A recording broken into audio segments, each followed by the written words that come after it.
नाज़रीन, भक्कर की पसमानदा तरीन तहसील दरिया खान में अवामी सहूलियात की बेहतरी के लिए जिले इंतजामिया मुतहर्रिक हो गई है, जहां सड़कों की मुरम्मत, सफाई और दीगर बुनियादी सहूलियात की फराहमी के लिए मुख्तलिफ महकमों की मुश्तरका कार्रवाइयां तेज कर दी गई हैं।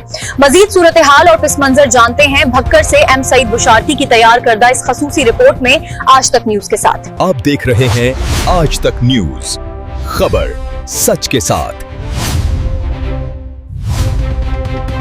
बकर की पसमानदा तरीन तहसील दरिया खान में अवामी सहूलियात की बेहतरी के लिए जिले इंतजामिया मुतहर्रिक, मुख्तलिफ महकमों की मुश्तरका कार्रवाइयां तेज। मजीद तफसीलात इस रिपोर्ट में। सईद बुशारती की इस रिपोर्ट में देखिए आज तक न्यूज के साथ। बकर की चारों तहसीलों में से पसमानदा तरीन तहसील दरिया खान में जिले इंतजामिया ने खुसूसी मुहिम का आगाज कर दिया है, जहाँ अवामी मसाइल के हल और बुनियादी सहूलियात की फराहमी को यकीनी बनाने के लिए अमली इकदाम किए जा रहे हैं। असिस्टेंट कमिश्नर राना मोहम्मद शफीक की जेर निगरानी शहर और गिरदोनवा में जेब्रा क्रॉसिंग की बहाली, सड़कों पर मौजूद गढ़ों की मुरम्मत, कारपेटिंग और सड़कों की दोबारा सतह साजी का काम किया गया है, जबकि नालों की ढकाई के जरिए शहरियों को दरपेश मुश्किलात कम करने की कोशिश की गई। शहर में स्ट्रीट लाइट्स की मुरम्मत और तनसीब, ग्रीन बेल्ट्स की बहाली और खूबसूरती, कर्ब स्टोन की दुरुस्तगी और मुरम्मत पर भी खुसूसी तवज्जो दी गई। कब्रिस्तानों की सफाई को यकीनी बनाया गया, जबकि शजरकारी मुहिम के तहत मुख्तलिफ मकामात पर पौधे भी लगाए गए। इसके साथ सुथरा पंजाब प्रोग्राम के तहत सफाई के इकदाम को मजीद मुअस्सर बनाया गया। इंतजामिया की जानिब से रोजाना की बुनियाद पर कीमतों के कंट्रोल एंड नफाज के हवाले से भी चेकिंग का अमल जारी रखा गया, ताकि आवाम को रिलीफ फराम किया जा सके।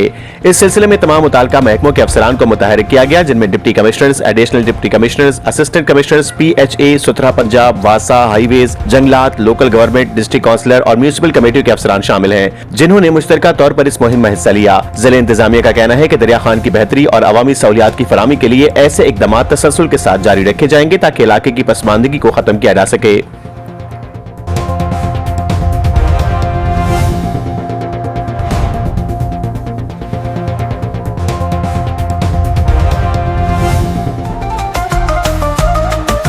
आज तक न्यूज, खबर सच के साथ।